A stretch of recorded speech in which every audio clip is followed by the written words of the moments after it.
learning Quran together. بسم اللہ الحمدللہ والصلاۃ والسلام علی رسول اللہ۔ سورہ النور آیت 31۔ وَقُلْ لِلْمُؤْمِنَاتِ، اور آپ مومن عورتوں سے بھی کہہ دیں، یغضضن من ابصارہن، کہ اپنی نگاہیں نیچی رکھیں، وَیَحْفَظْنَ فُرُوجَہن، اور اپنی شرمگاہوں کی حفاظت کریں۔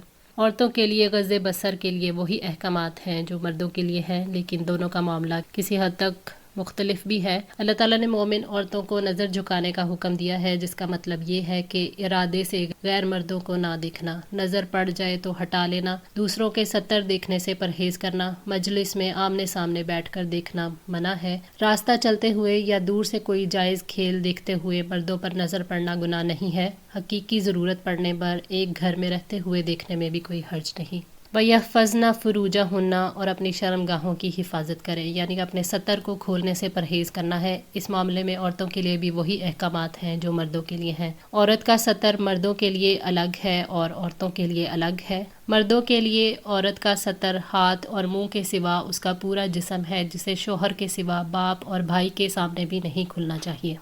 اور عورت کا عورت سے ستر وہی ہے جو مرد کا مرد سے ستر کی حدود ہے، یعنی ناف اور گھٹنے کے درمیان کا حصہ جو ہمیشہ ڈھانکنا فرض ہے۔ عورت کو باریک لباس نہیں پہننا چاہیے جس سے جسم جھلکے، یا ایسا لباس جس کی وجہ سے جسم نمایاں ہو۔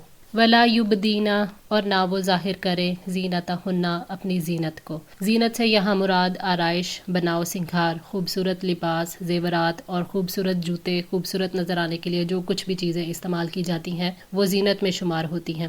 الا ما ظہر منہا، مگر جو اس میں سے خود ظاہر ہو جائے، یعنی ظاہری لباس جس کو عادت کے مطابق پہنا جاتا ہے اور اس کی نمائش کو نہیں روکا جا سکتا، اسی میں آتا ہے اس لباس میں ایسی کوئی چیز نہیں ہونی چاہیے جو فتنے کو دعوت دے۔ اسلام نامحرم رشتہ داروں اور اجنبیوں کے سامنے زینت کے اظہار کی اجازت نہیں دیتا۔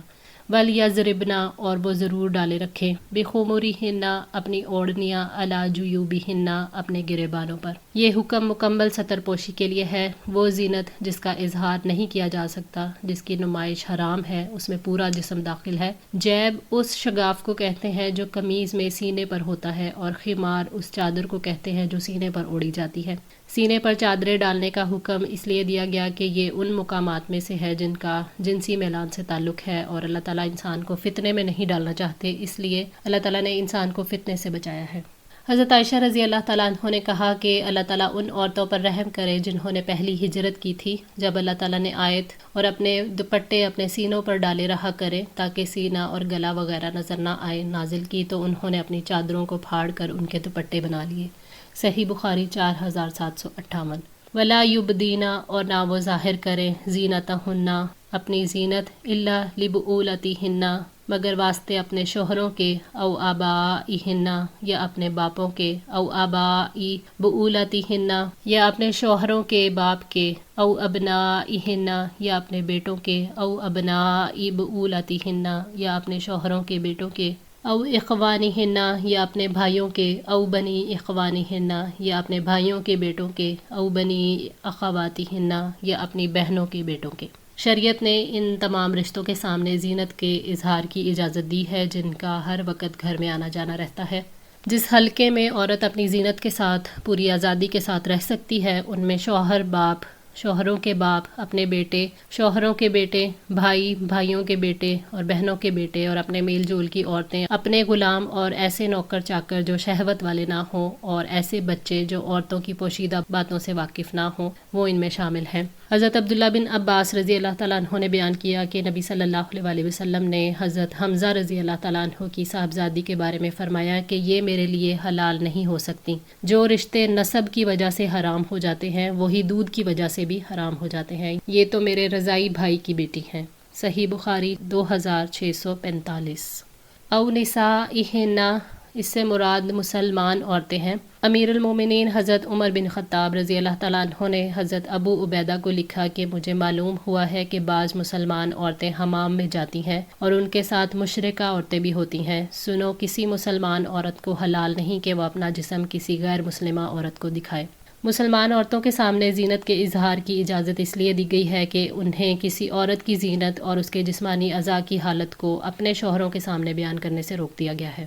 او ما ملکت یا جن کے مالک ہوئے ایمانہن ان کے دائیں ہاتھ، او التابعین یا زیر دست، غیر اولی الاربتی نا خواہش رکھنے والے، من الرجالی مردوں میں سے، او الطفلی یا لڑکے، الذین لم یظہروا وہ جو نہیں واقف ہوئے، علی عورات النساء چھپی باتوں پر عورتوں کی، یعنی اس غلام کے لیے جو گھر میں صرف خواتین کی خدمت کے لیے مامور ہے، اپنی مالکہ کو اس وقت تک دیکھنا جائز ہے جب تک کہ مکمل طور پر اس کی ملکیت میں ہے۔ جب ملکیت مکمل طور پر یا جزوی طور پر زائل ہو جائے تو مالکہ پر نظر ڈالنا جائز نہیں۔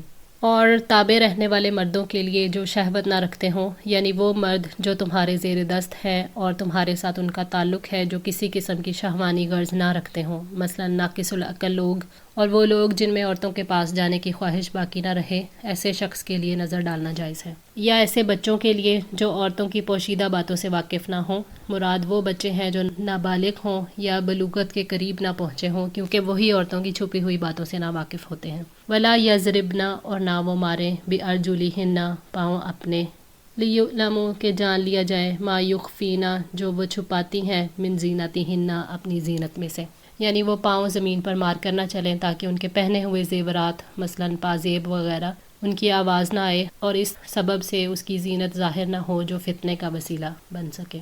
وَتُوبُوا إِلَى اللَّهِ جَمِيعًا اور تم سب مل کر اللہ تعالیٰ کی طرف توبہ کرو، أَيُّهَا الْمُؤْمِنُونَ اے مومنو، لَعَلَّكُمْ تُفْلِحُونَ تاکہ تم فلاح پاؤ۔ توبہ کیا ہے؟ یعنی ان کاموں کو چھوڑ دینا جو اللہ کو پسند نہیں اور ان کاموں کو کرنا جو اس کو پسند ہے۔ اللہ تعالیٰ نے ایمان والوں کو خالص توبہ کی ترغیب دیتے ہوئے فرمایا وَتُوبُوا إِلَى اللَّهِ جَمِيعًا، یعنی دنیا کی آفتوں سے محفوظ رہنے کے لیے اللہ تعالیٰ سے سب مل کر توبہ کر لو۔ ابن عمر رضی اللہ تعالیٰ عنہ سے روایت ہے، بیان کرتے ہیں کہ ہم گنتے تھے نبی صلی اللہ علیہ وآلہ وسلم ہر مجلس میں اٹھنے سے پہلے 100 دفعہ رب اغفر لی سے آخر تک پڑھتے، یعنی اے رب مجھے بخش دے، یقیناً آپ توبہ قبول کرنے والے اور بخشنے والے ہیں۔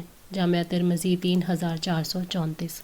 وَأَنْكِحُوا اور نکاح کر دو، الایام منکم بے نکاحوں کا تم میں سے، والصالحین اور جو نیک ہوں، من عبادکم تمہارے غلاموں میں سے، وامائکم اور تمہاری لونڈیوں میں سے، ان یکونوا فقراء اگر ہوں گے وہ محتاج، یغنیہم اللہ غنی کر دے گا انہیں اللہ، من فضلہ اپنے فضل سے، واللہ واسع علیم اور اللہ تعالیٰ بڑی وسعت والا سب کچھ جاننے والا ہے۔ اللہ تعالیٰ نے سرپرستوں کو حکم دیا ہے، مراد وہ مرد اور عورتیں ہیں جن کی بیویاں اور شوہر نہ ہوں، قریبی رشتہ داروں اور سرپرستوں پر واجب ہے کہ وہ ایسے لوگوں کا نکاح کر دیں۔ حضرت علقمہ رحمۃ اللہ سے روایت ہے، فرماتے ہیں کہ میں حضرت عبداللہ بن مسعود رضی اللہ تعالیٰ عنہ کے ساتھ چل رہا تھا کہ آپ نے فرمایا ہم نبی صلی اللہ علیہ وآلہ وسلم کے ساتھ تھے، آپ صلی اللہ علیہ وآلہ وسلم نے فرمایا جو کوئی استطاعت رکھتا ہو اسے نکاح کر لینا چاہیے، کیونکہ یہ نظر کو نیچی رکھنے اور شرمگاہ کو بدفعلی سے محفوظ رکھنے کا ذریعہ ہے، اور اگر کسی میں نکاح کرنے کی طاقت نہ ہو تو اسے روزے رکھنے چاہیے کیونکہ وہ شہوت کو ختم کرتے ہیں۔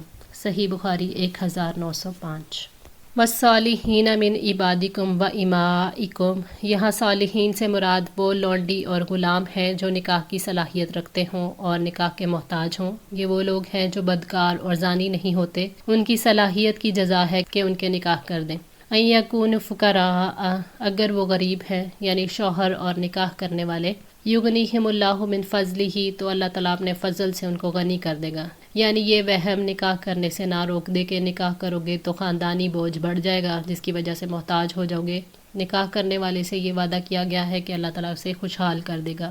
واللہ واسع علیم اللہ تعالیٰ نے اپنی صفت واسع سے یہ شعور دلایا ہے کہ تمہارا دامن تنگ سہی لیکن اللہ تعالیٰ وسعتوں والا ہے، تم اس پر بھروسہ کرو تو اللہ تعالیٰ تمہاری مدد کرے گا۔ وَلْيَسْتَعْفِفِ الَّذِينَ اور ضرور پاک دامنی اختیار کریں وہ جو لا یجدون نکاحا نہیں وہ پاتے نکاح کی، حتی یغنیہم اللہ یہاں تک کہ اللہ تعالیٰ انہیں غنی کر دے، من فضلہ اپنے فضل سے، یعنی جو لوگ نکاح کرنے کی قدرت نہیں رکھتے وہ حرام راستوں پر جانے سے بچیں، پاک دامنی اختیار کریں، اپنے دل کو ایسے خیالات سے بھی بچائیں جو حرام کی دعوت دیتے ہوں۔ اللہ تعالیٰ نے پاک دامنی اختیار کرنے والوں سے وعدہ کیا ہے کہ وہ اپنے فضل سے انہیں غنی کر دے گا، اس کے لیے معاملے کو آسان کر دے گا۔ ان حالات میں وہ اللہ تعالیٰ کی جانب سے کشادگی کی امید لگائیں اور انتظار کریں۔ والذین یبتغون اور وہ جو چاہتے ہوں الکتابہ مکاتبت یعنی آزادی کی تحریر، مما ملکت ایمانکم ان میں سے جن کے مالک ہیں تمہارے دائیں ہاتھ،